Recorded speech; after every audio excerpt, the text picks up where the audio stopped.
सत्संगत। सतयुग में भी भक्त प्रहलाद जैसे हुए, बालपन की अवस्था थी, लेकिन जो उनकी आत्मा और मन जिस रंग में रंग गया था,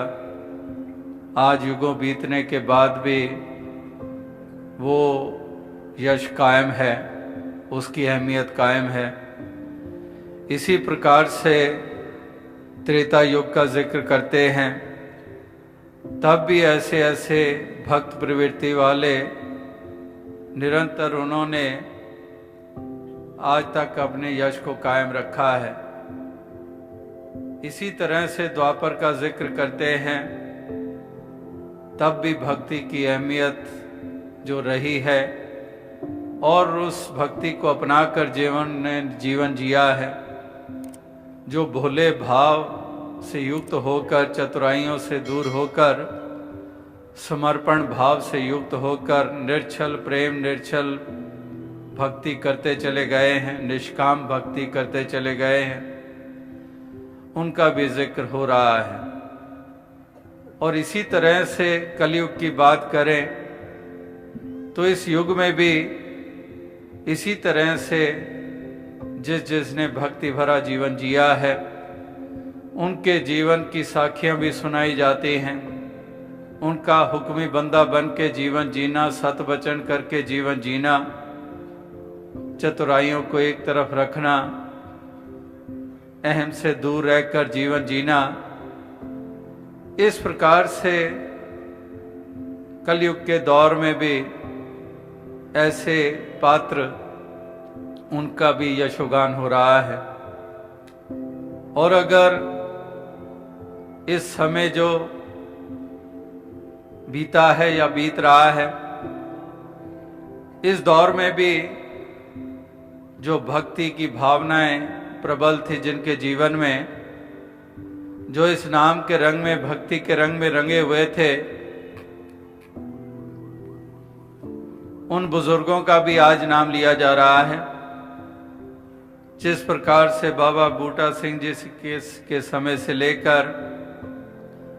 किस तरह से शहंशाह बाबा अवतार सिंह जी ने बाबा बूटा सिंह जी से जो ये दात प्राप्त की, और फिर पूर्ण रूप में इस कदर अपने आप को समर्पित कर दिया, यानी कि भक्त की इतनी ऊंची पहचान, पूर्ण रूप में अपने आप को समर्पित कर दिया। इसी तरह से शहंशाह बाबा अवतार सिंह जी के साथ भी अनेकों महापुरुषों ने इसी भक्ति को पूर्ण रूप में अपना के अपनी तमाम जिम्मेदारियां भी निभाईं और इस कदर अपने इस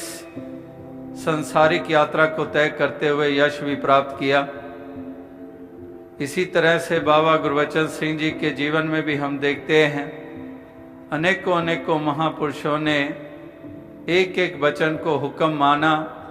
और इस कदर अपने आप को पूर्ण समर्पित किया। और आज भी हम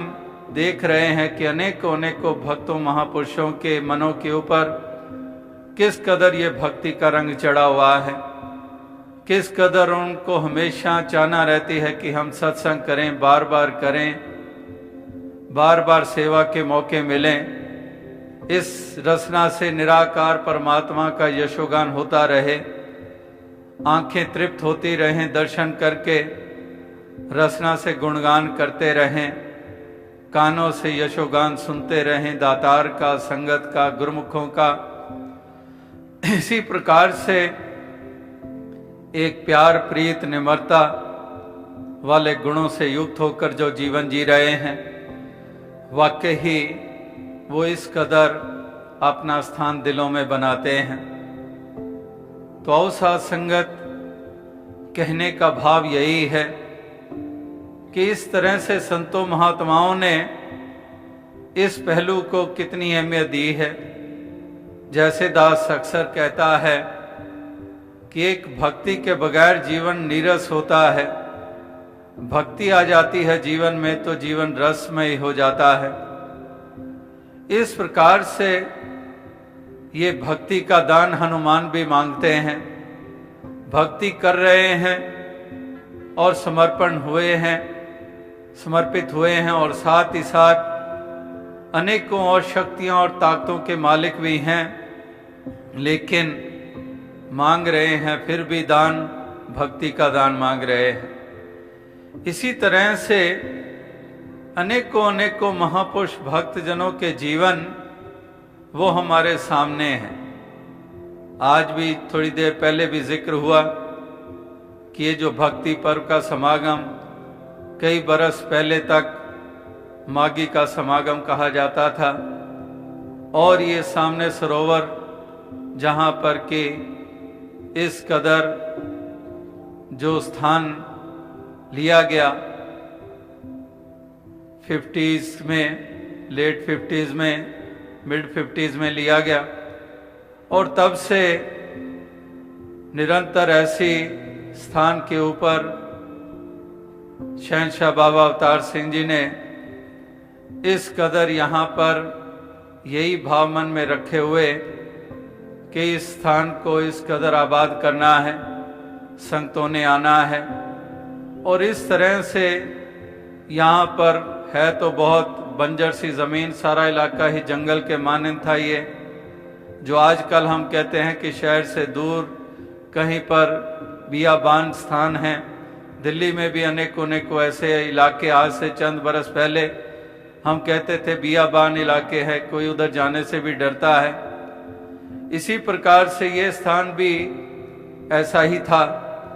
लेकिन इसी स्थान के ऊपर जो जो समय कुछ बीतता चला गया तो शहंशाह बाबा अवतार सिंह जी ने भाई साहब संतोख सिंह जी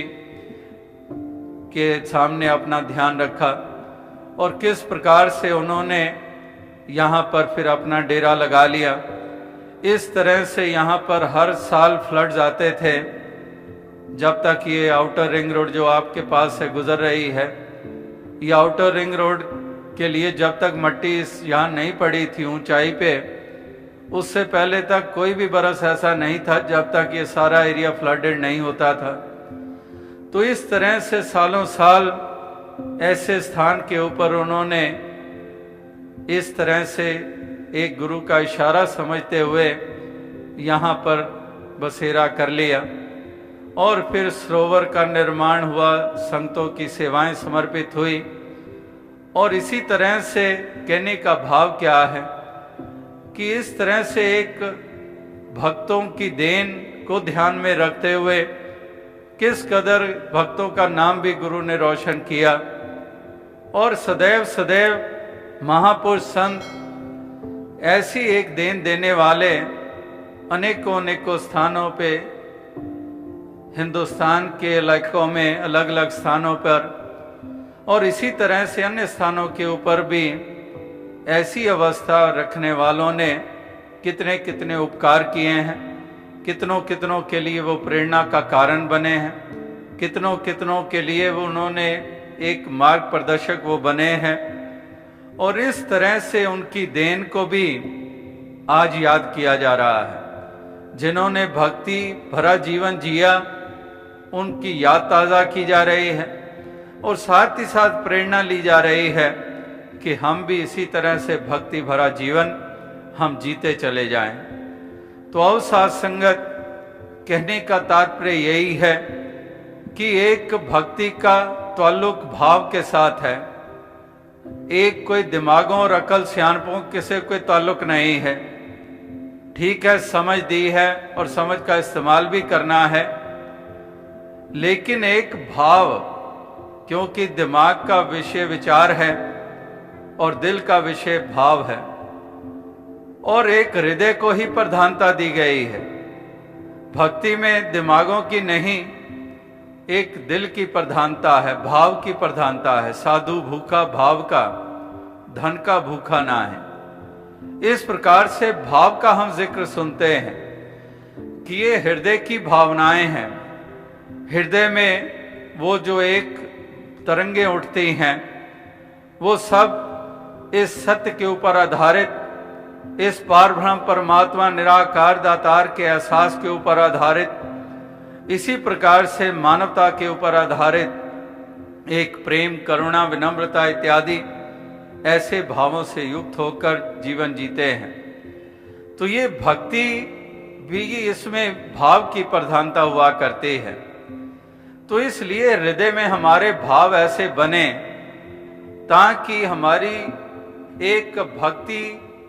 और प्रबल होती चली जाए। इस तरह से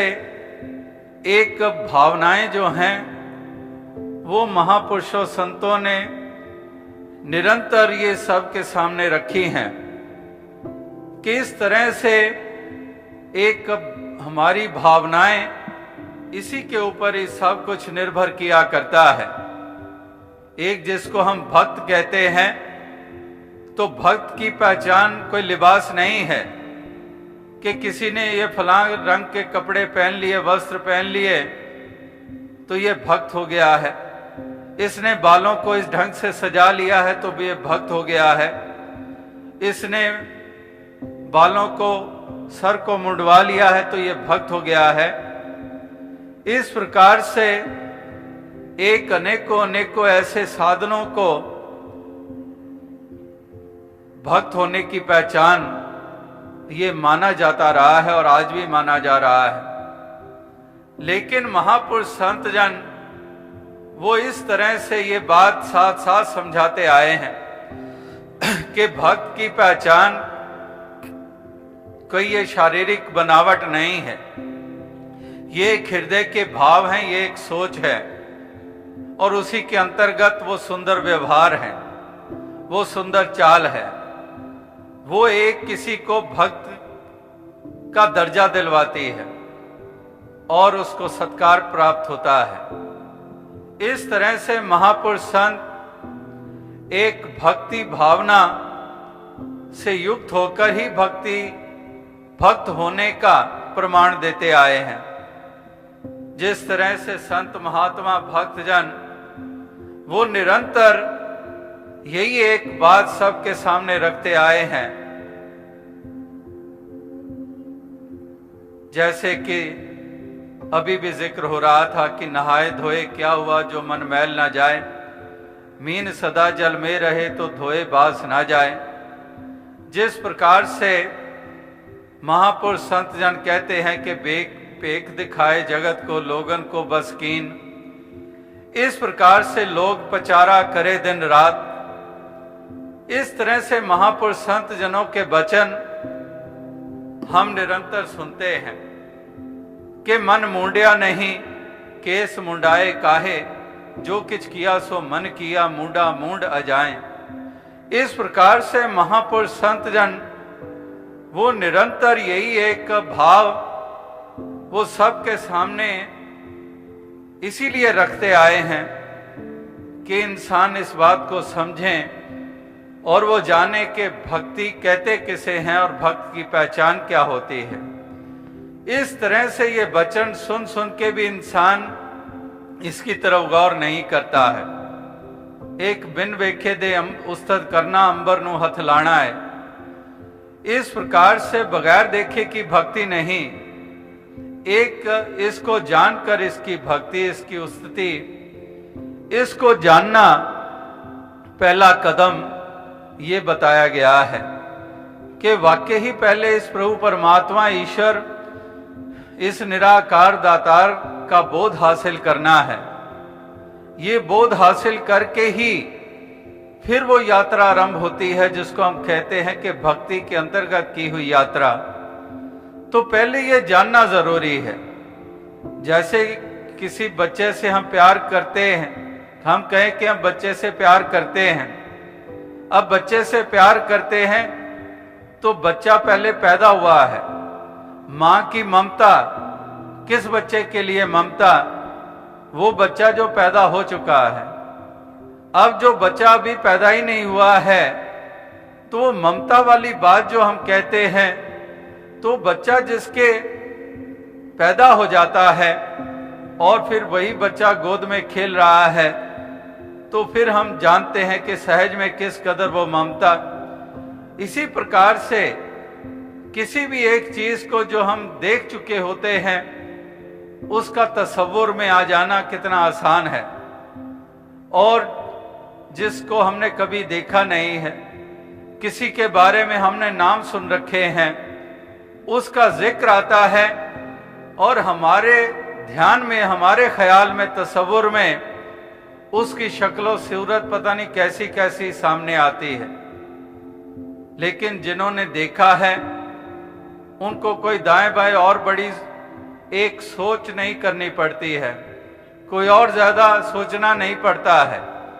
कि ऐसा होगा ऐसा होगा, उसकी शक्ल सूरत ऐसी होगी, उसका कद बुत ऐसा होगा,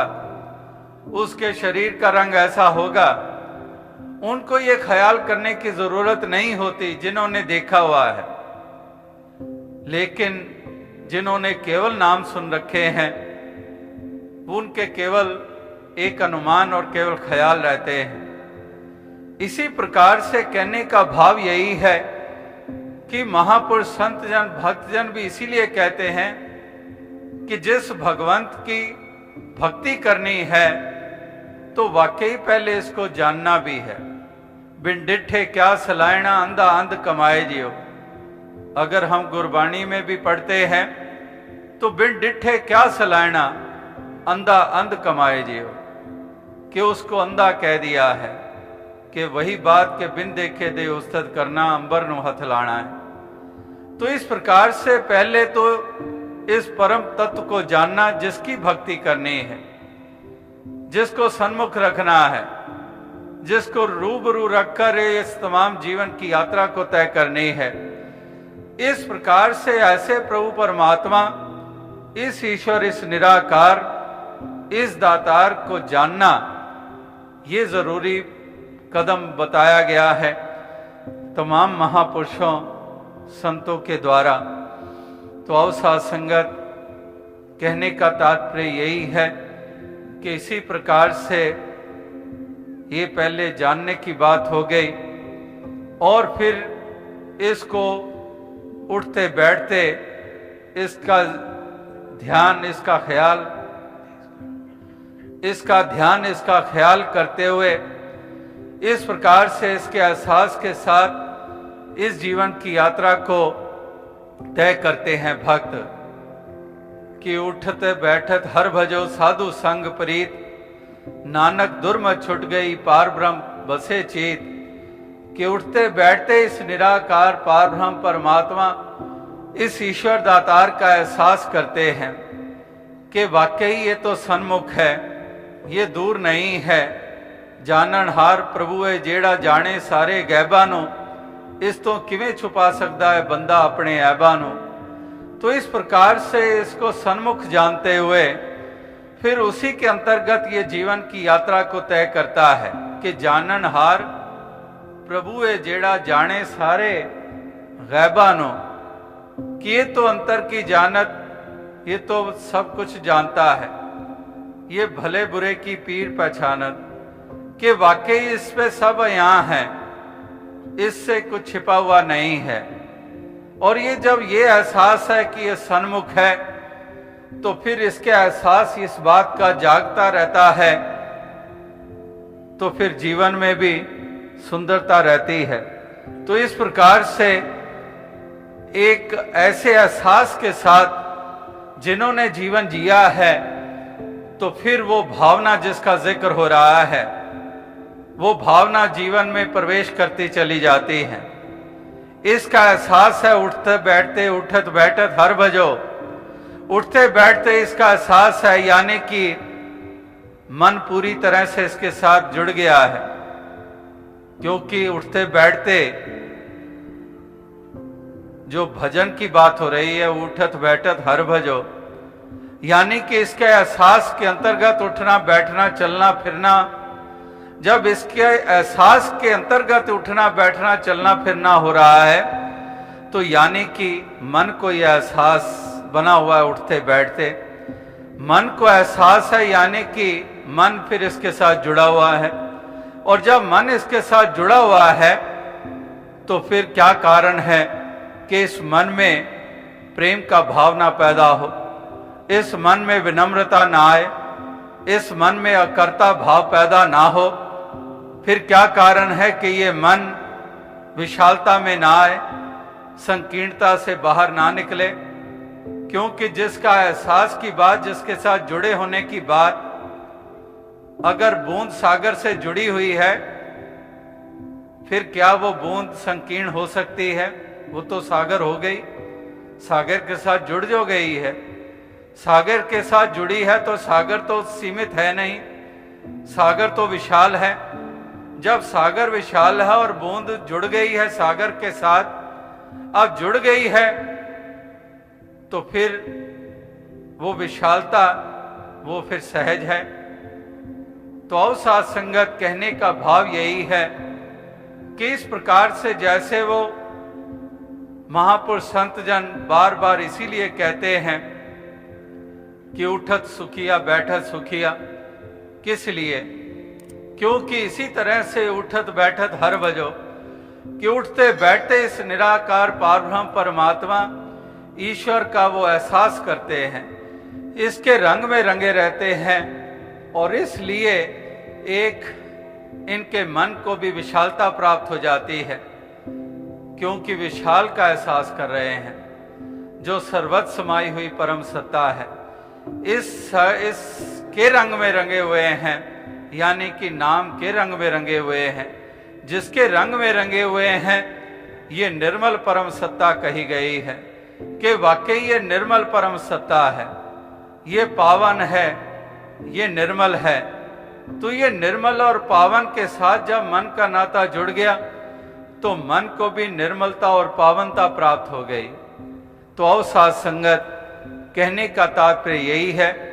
जैसे कहते हैं कि दीन गरीबी बंदगी सबसे आदर भाव, कहे कबीर बंदा बड़ा जाका मधुर स्वभाव। के दीनता, मन की दीनता, के दीन गरीबी मन करके फकीरी, के दीन गरीबी बंदगी सबसे आदर भाव,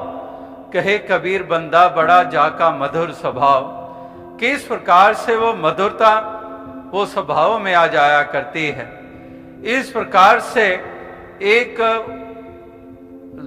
स्वभाव में अगर मधुरता आ गई, तो वाणी में भी मधुरता आ जाती है। स्वभाव में मिठास आ जाती है, तो जुबान में भी मिठास आ जाती है। इस प्रकार से दीन गरीबी बंदगी सबसे आदर भाव, कहे कबीर बंदा बड़ा जाका मधुर स्वभाव। इस प्रकार से कहने का भाव यही है,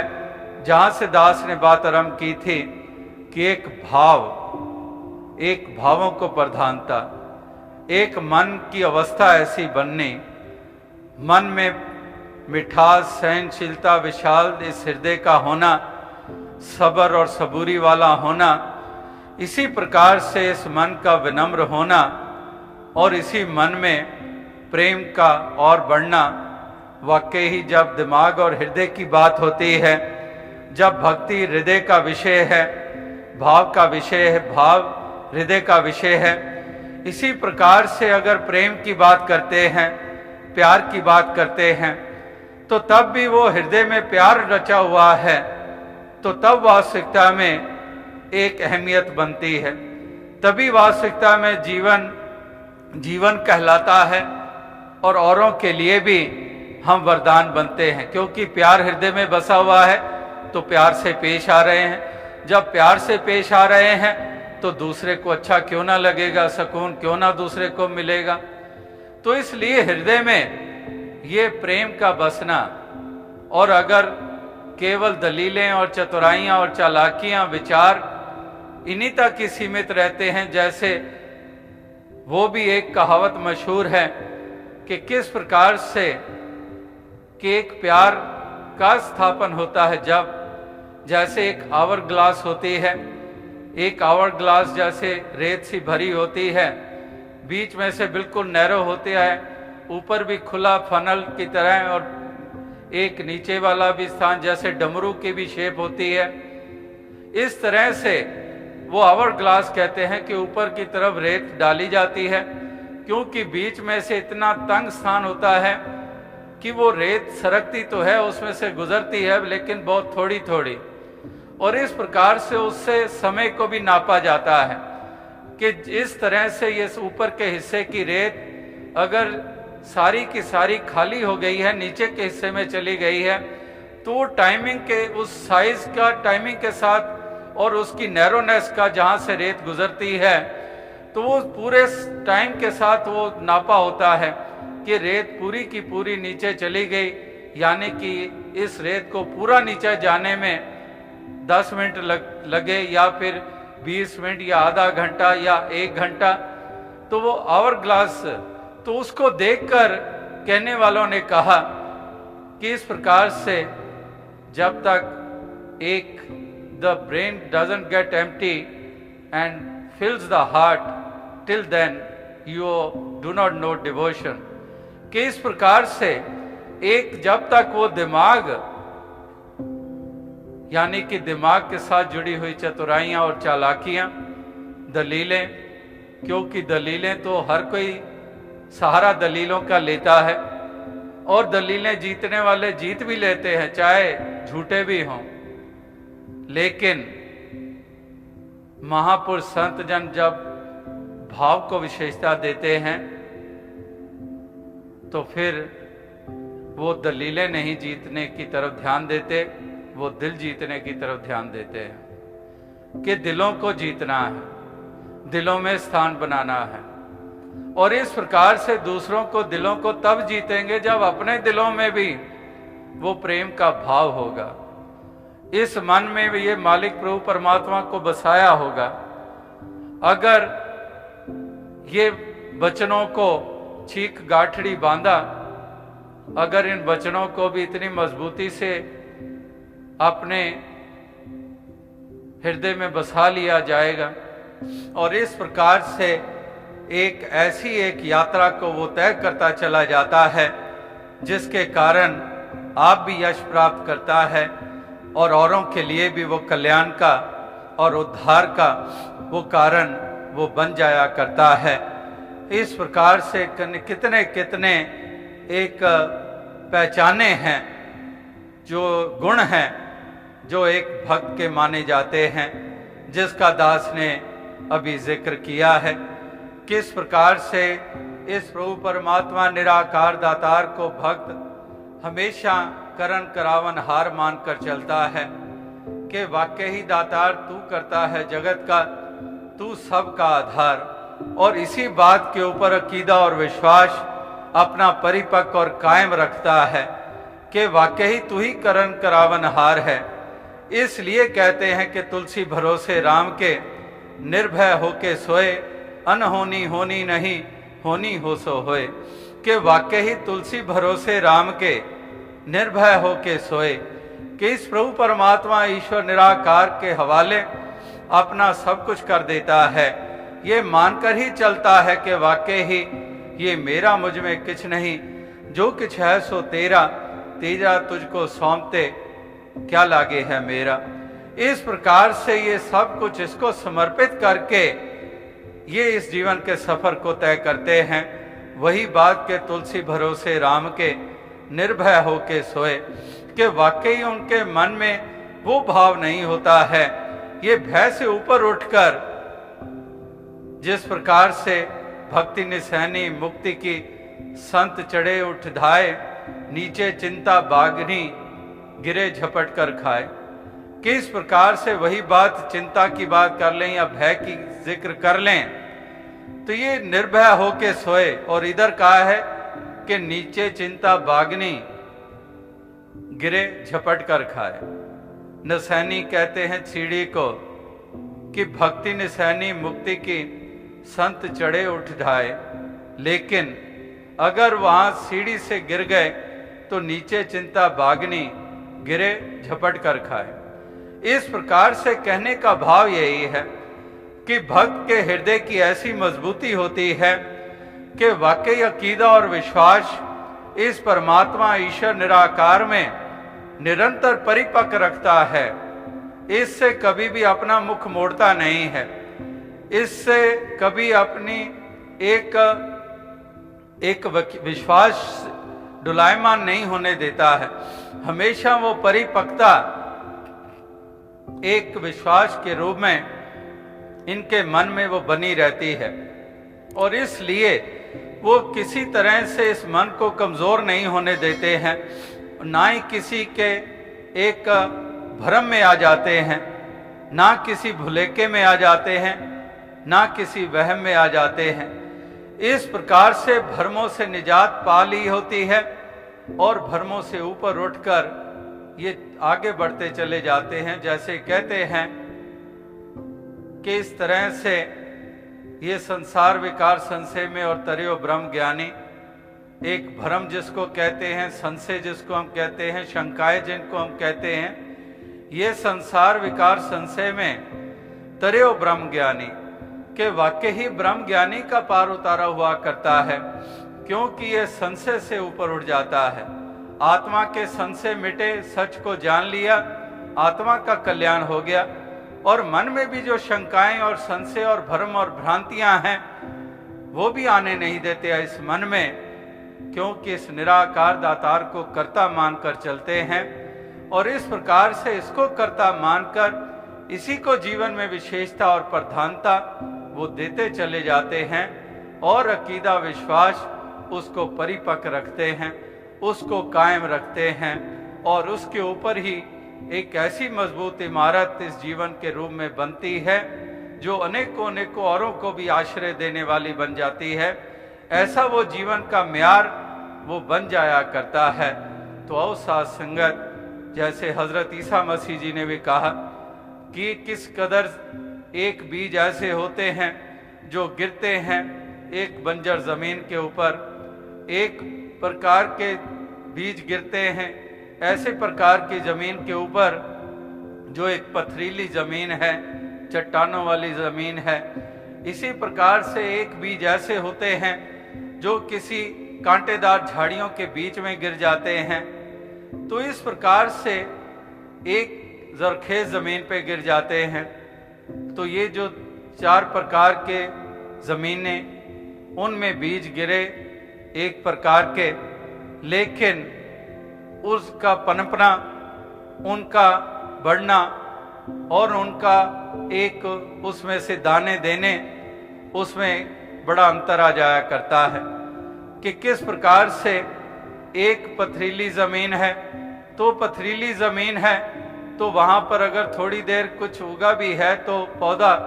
लेकिन नीचे पत्थर चट्टान है तो उसकी जड़ें कहाँ जाएंगी,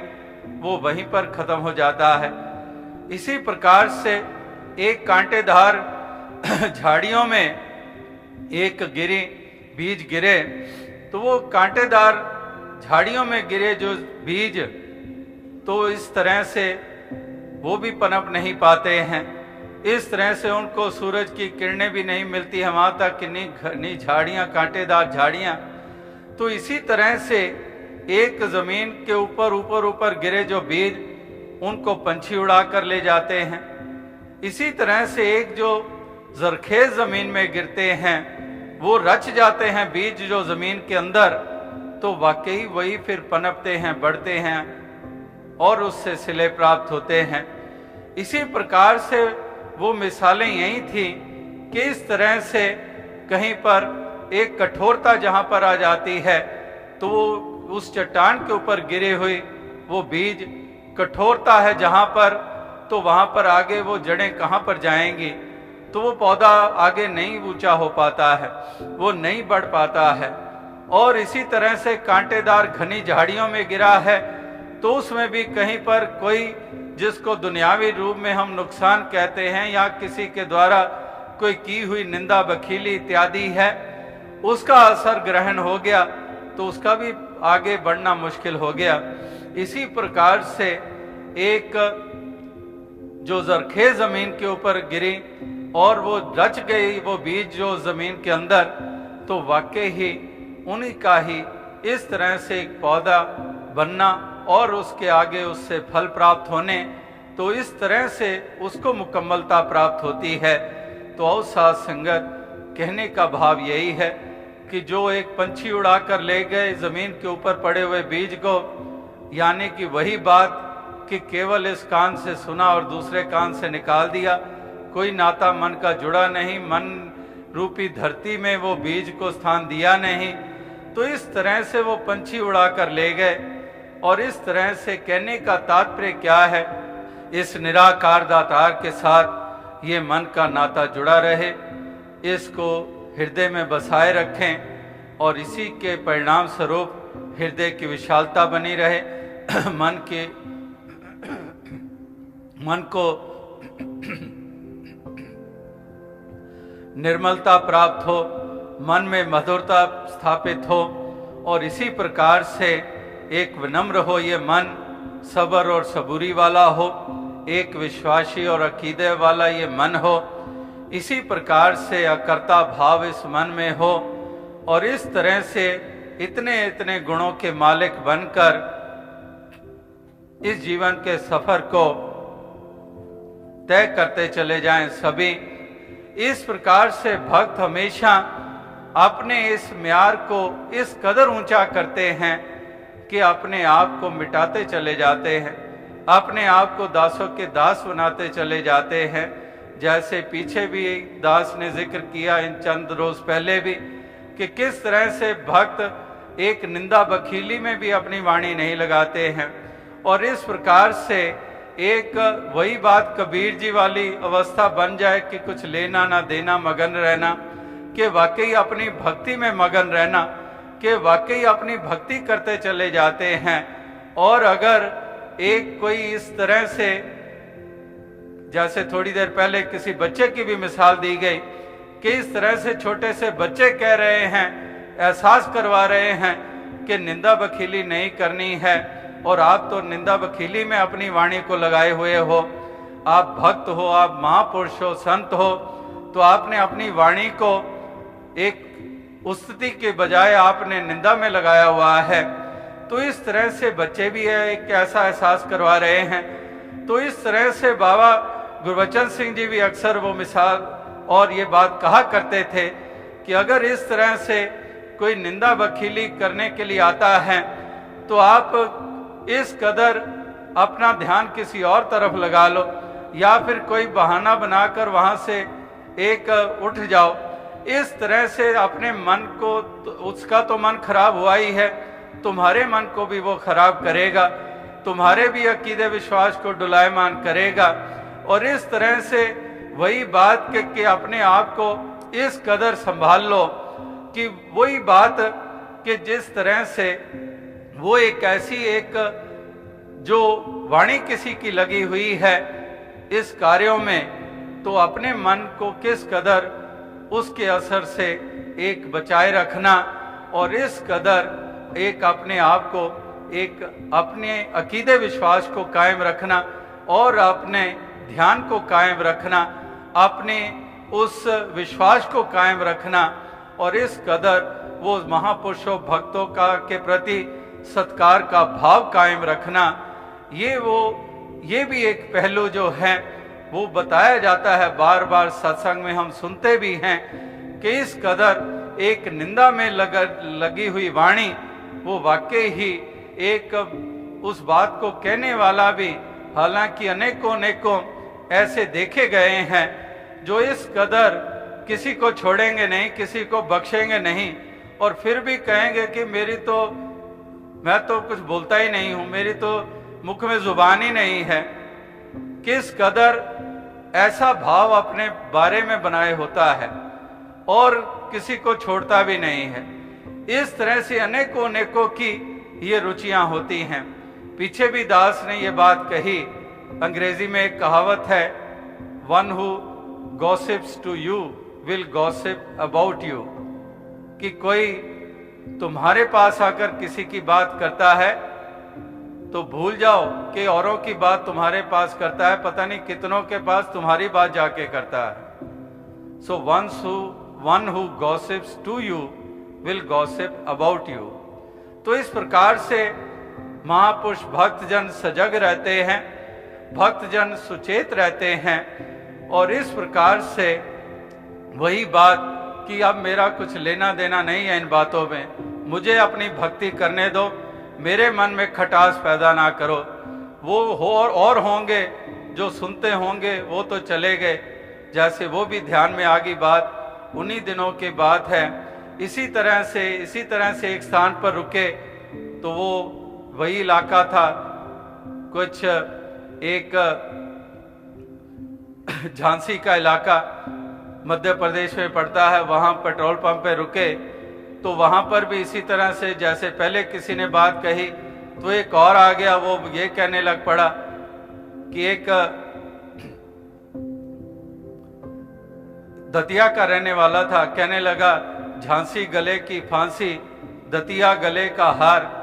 और ललितपुर ना छोड़िए जहां पर मिले उधार। तो आगे से वो ललितपुर था, वो जहां पेट्रोल पंप पे रुके थे, तो आगे से वो कहने लगा दुकानदार, वो कहने लगा चलो बाकी जो आप कह रहे हो कि एक झांसी गले की फांसी और दतिया गले का हार, लेकिन वो तो कब के कूच करके जो देते थे उधार, अब मत उम्मीद करो यहाँ ललितपुर में आपको कोई उधार देगा। तो कहने का भाव यही है कि यही समझे कि वो तो कूच कर गए, जो सुनते सुनाते थे, जो कहते कहलाते थे। अब तो हमने अपने रचना भी यश में लगानी है और अपने कानों का ध्यान भी उस तरफ देना है जिस तरफ गुणगान हो महापुरुषों का, जिस तरफ गुणगान हो इस निराकार परमात्मा का। तो अवसाद संगत दास और अधिक शब्दों का सहारा ना लेता हुआ इन्हीं शब्दों से आपसे इजाजत चाहेगा, इस अरदास के साथ कि दातार ऐसी कृपा करे कि सभी को ऐसी शक्ति सामर्थ्य दे, यानी कि भक्ति करने की शक्ति दे, भक्ति का रंग, नाम का रंग ये चढ़ा रहे। जिस प्रकार से बुल्ले शाह जी भी कहते थे, मेरी रग रग यार दा नाम जपे, तस्वीर में हलावा किस वेले। इसी प्रकार से मैनू दर्शन पाण दी वेल नहीं, मैं हज नू जावा किस वेले। तो आओ साध संगत इसी तरह से वही बात के रांझा रांझा कर दी नहीं, आप भी रांझा हुई। इसी प्रकार से ये एक प्रेम, ये हृदय के भाव, ये हमेशा गुरमुख के बने रहते हैं, ये गुरसिख के बने रहते हैं, और इसी प्रकार से ये अपनी प्रीत को ये निभाते चले जाते हैं। यही दातार सब पे कृपा करे। साथ